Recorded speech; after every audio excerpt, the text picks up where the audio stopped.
What I did was I skipped what was supposed to be today's warm-up. So we have one of yesterday's instructions that we're going to go over together before I go over what was scheduled for today, okay? So we're looking at the four-range loops practice. And Jackson Pollock was an acclaimed American painter known for creating abstract art pieces by splashing various paints across the canvas. So this program is intended to bring his style of art back to life. So the requirements of this are to apply the user-entered number of randomly selected paint splats to the canvas, and then finish the frame each time a paint splat is applied so you can see the progression of the art piece. Oops, that's not what I meant to do. Hang on. And the code keywords you're going to need: for range, add object, and finish frame. So the solution to this one looks like this. It asks the user how many splats. I'm going to say 10 splats and hit enter, and I will get 10 random splats of paint. Okay?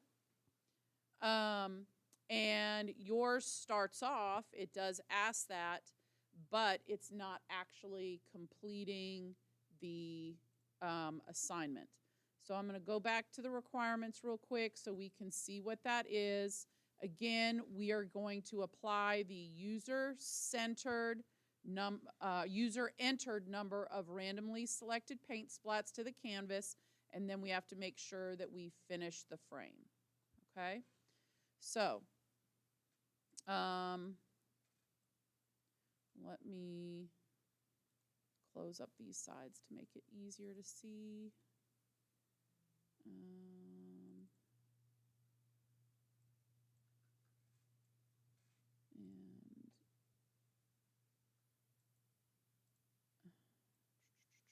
Okay, so we start off and we have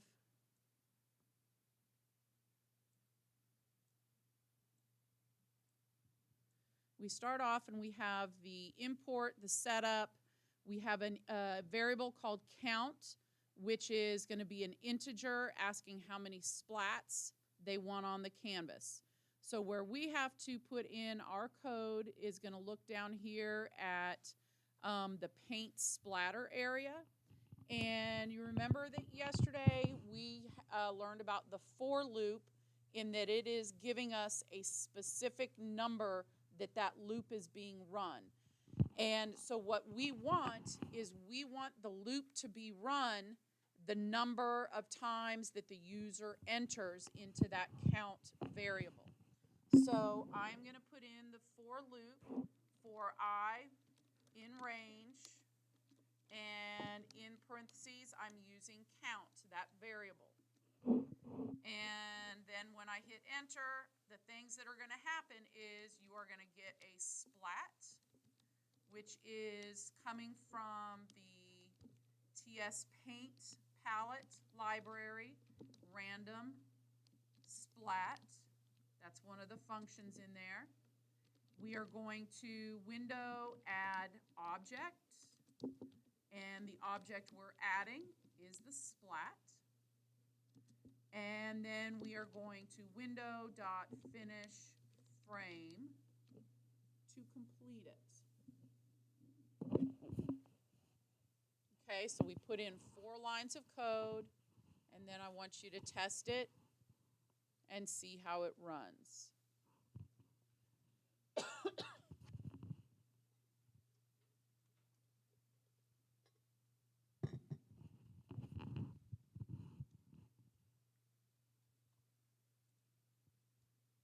This time I'm going 20 splats.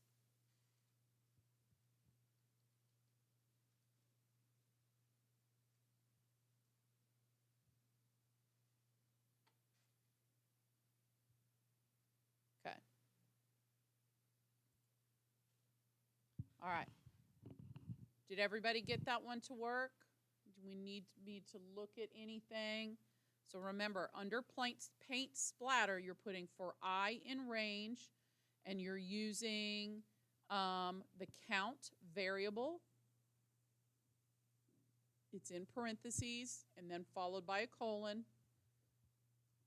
Then you have splat, which is variable, equal to TS paint palette dot random splat.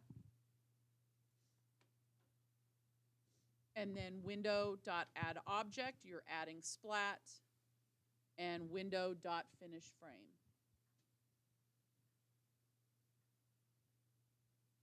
Okay? All right. Go ahead and submit that one. So when you go back to your assignment page, the one that goes with yesterday is going to be the power printer, and I'll open that in a little bit, okay? What I want to open up now is custom ranges, because you have two practices that go with custom ranges, okay? And you do want to get your vocab, Canvas vocab open so that you can add to it. So we're going to learn a little bit more about how we can control the range we use in our 4 range loops. We're going to use start and step. So when we create sprites with a 4 range loop, how can we make sure that they're evenly spaced?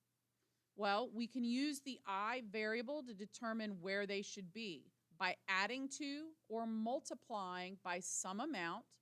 Specifically, if you multiply I by an amount, that will determine how far apart the sprites are from each other. So we have some code, part 2 C-floor file. There's a few things I want you to do after you run it to see what happens. You're going to try to change how far apart the shells are on the screen, change how many shells appear, and change how far left the first shell is drawn. Okay, so when you play it or run it, you have 6 seashells on the sand. So again, change how far apart the shells are on the screen.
You're going to have to experiment.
Okay. Has anybody figured out how to change how far apart the shells are? Yep.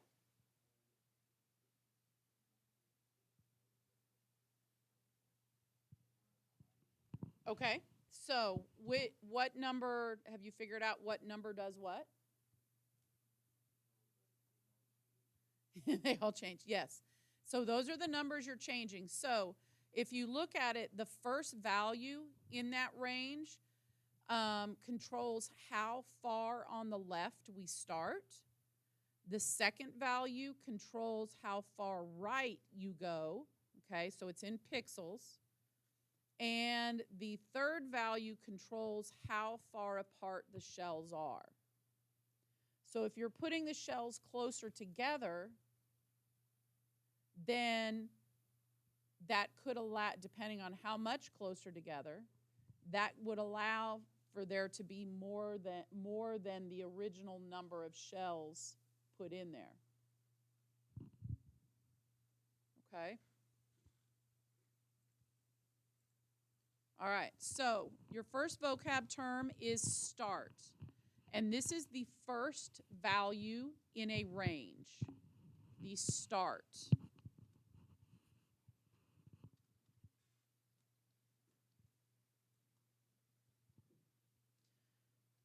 So prior to today, we've only seen ranges that have one argument. They have an exclusive limit that they go up to but don't include. Remember, the default was that it starts at 0. With this new format, we can include a specific starting number for the range instead of using the default of 0. So range will work this way. Whenever we give it two arguments, the first one is always the starting value. The second value is the exclusive limit. Okay, so if you wanted, like let's say you wanted the limits to still be 10, but instead of starting at 0, your start would be at 2. That would give you a different range. Okay? All right, so use a 2-argument range to count from a particular starting value up to, but not including a second value. So this example you see on the screen, you've got a little bit of a timeline, and you can see the start is starting at the 11, the limit is 16. So the code would say for I in range 11, 16. And it would include the values from the start up to the limit, not including the limit. Let's go ahead and open up part 3, workout.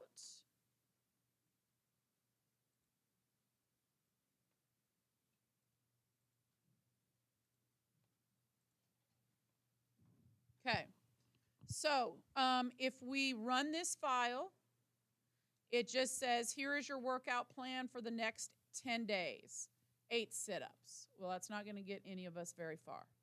So we want to change the code in this program so that it prints this text once for each day and labels what day it is. So what range values could we use if we want to print the numbers 1 through 10? Any ideas? What would our start value be if we want to print 1 through 10? 1. We want to start at 1. We give that the starting value. But if we want to end at 10, what should our limit be? Yes, 11. Okay? So under the 10 days comment, we are going to put a for loop. So for I in range 1, 11, text equals day plus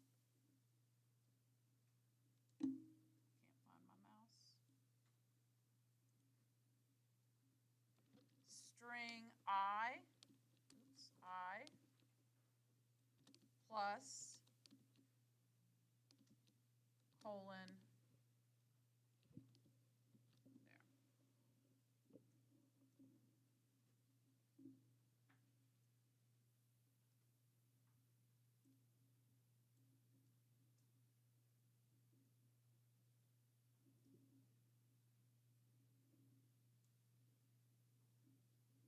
Okay. Everybody got that in? Now, if you'll scroll down a little bit, you're going to notice that you have a section here called Random Exercise. We're going to highlight everything under the random exercise and the final string comments and indent it into the for loop by hitting tab. So I'm starting here with the comment, random exercise. I'm going all the way through the end of the print statement. I hit tab once, and it is going to tab it all out so that it falls in the for loop.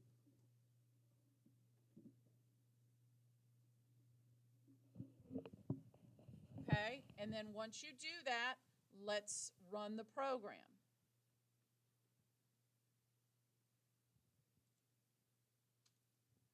So what it said is it wants 1 through 10 for the days, and we did that using the 1, 11 values, the start value of 1, the limit of 11, and then it gives us a workout plan for the next 10 days.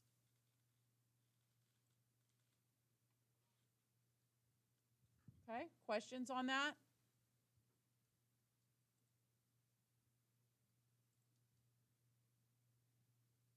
Okay, so I'm going to go to slide 6 where we have step. Step is the amount that a range counts by. So at this point, all we've been doing is counting by 1, but we can change that.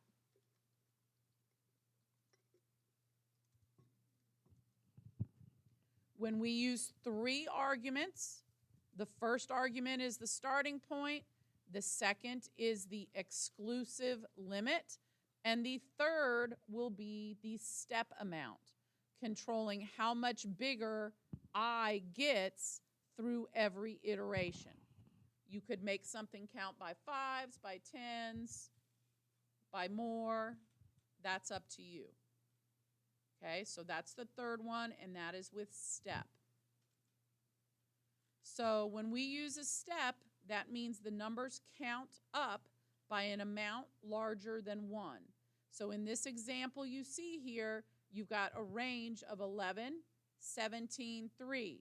That means 11 is the starting point, 17 is the limit, exclusive limit, but we're counting by 3s. So we would have 11, then we would have 14, and that's it, because 17 is exclusive of it. It's not in it. It's up to 17. Oops, I didn't mean to do that. It's up to 17. Okay, do we see how that works? Okay, so let's look at this code. I equals start. While I is less than limit, I plus equals step. Okay, so what we're going to do here is we set the count to start. We continue while the count is less than the limit, and every loop, the count increases by the step. Okay, so remember that any for loop can be written as a while loop. In fact, this is more or less how the code is thinking about it as well. Think of a for range loop as a while loop that creates a counting variable prior to the loop and then does these steps. So in fact, some other coding languages actually make you specify these 3 code snippets when writing a for loop.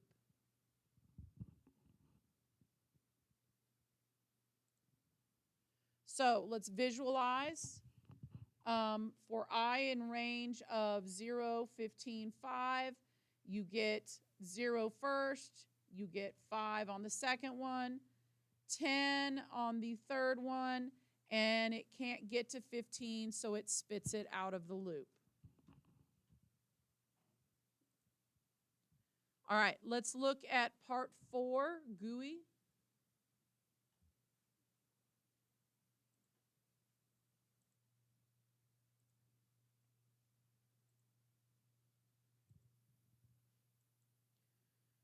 All right, so what we want to do here, if I open and run this, you are going to see just some graphic, nothing there really.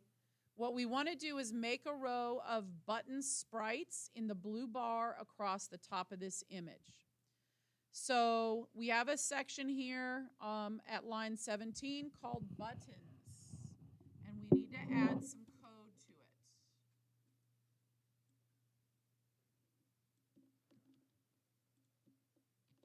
So we're going to put for I in range, and the range is 40, 1,000, 200. So 40 is the start, 1,000 is the limit. It is going to step by 200.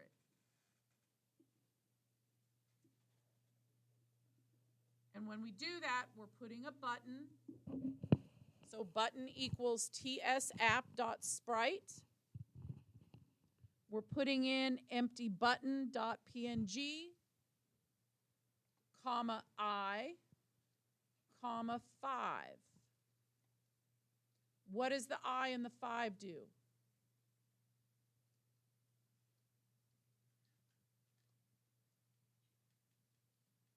Give it a location. Okay. Then we have button scale equals 0.8. And then we have to window add object, the button.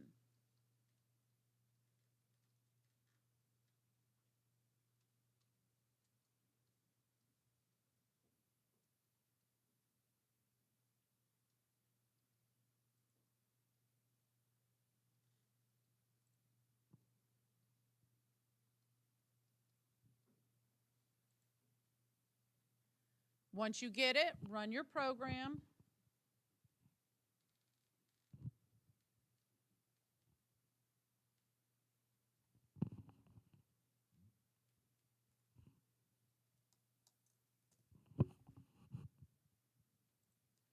And you should see some buttons aligned up in the blue bar, evenly spaced across the top.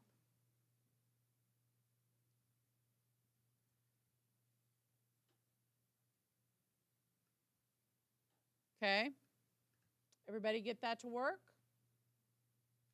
Does anybody need more time? Okay, I'll give you a second.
Are you on the same one, Nathan or Nathaniel? Yeah.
adjust the range in this way, you can use the I exactly as it is to position sprites without having to make any extra calculations around it.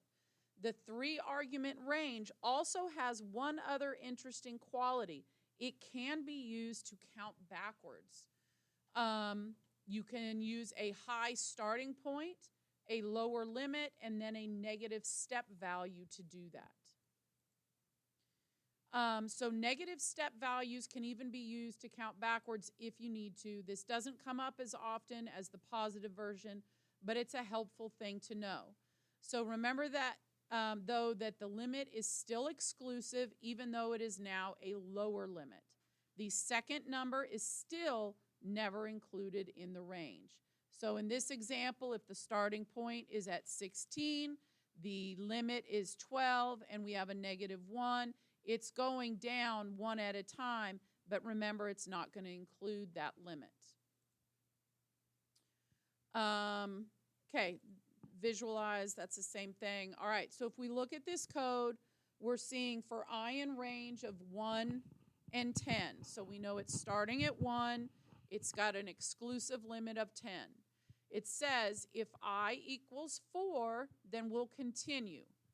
If I equals 7, break, and then and then print I. Else, print we made it to 10.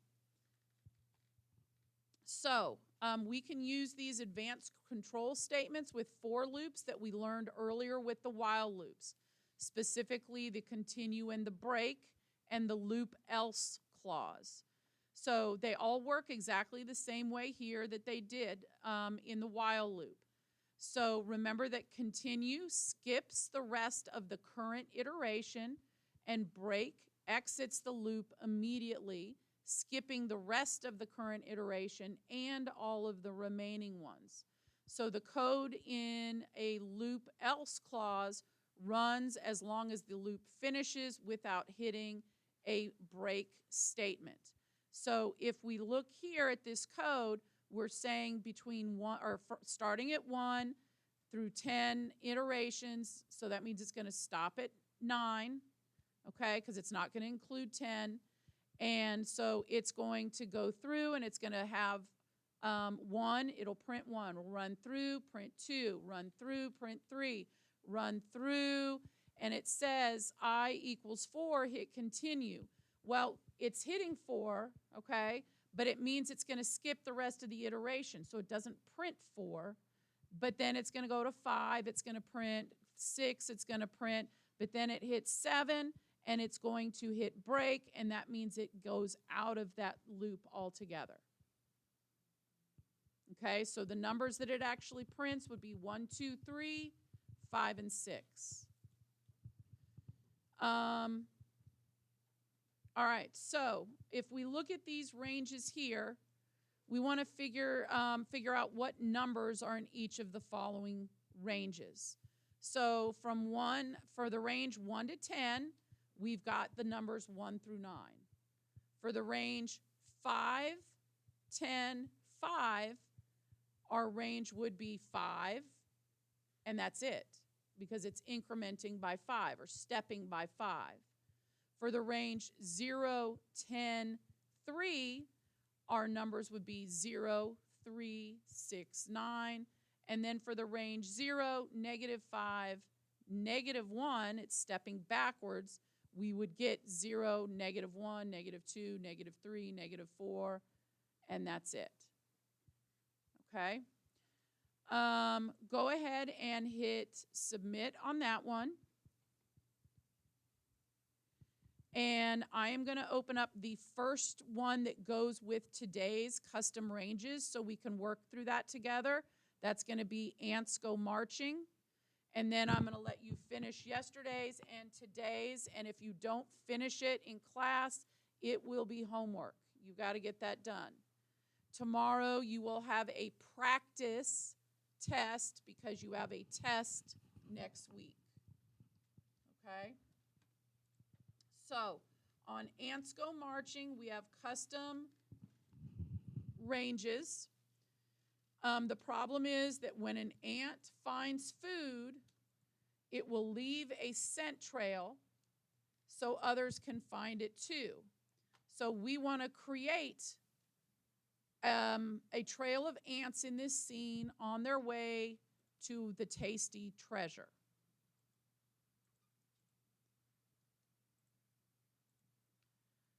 We'll need to use a 4-range loop to create and display 20 ants evenly spaced on the path.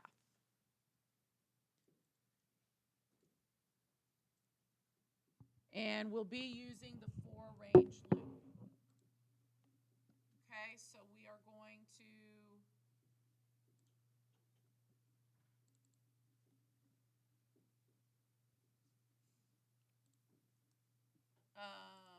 let me actually run the solution real quick. So this is kind of what it's going to look like. They're going to be stacked up really close on top of each other, creating that path. Okay, so I am going to look here. We've got the library. We got the windows set up. We go down to the comment on line 19, which is for ants.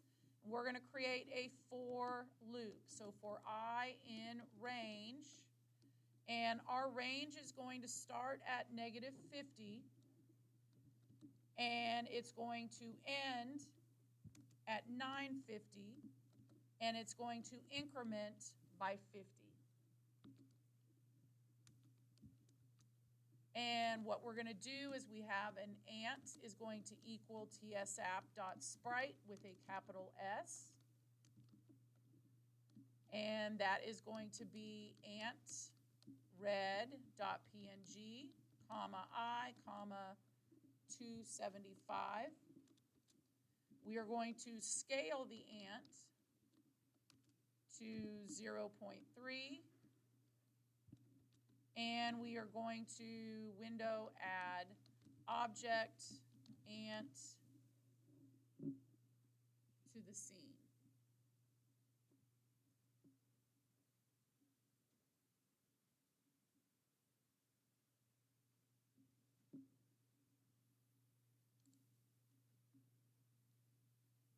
And then you're going to run it.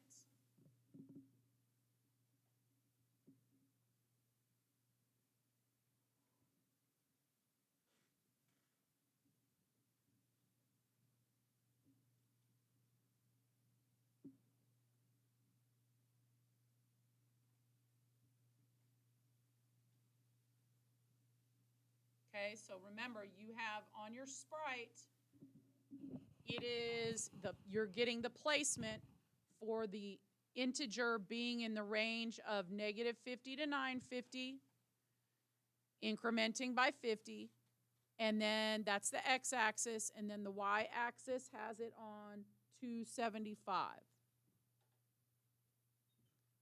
And they're going to scale 0.3.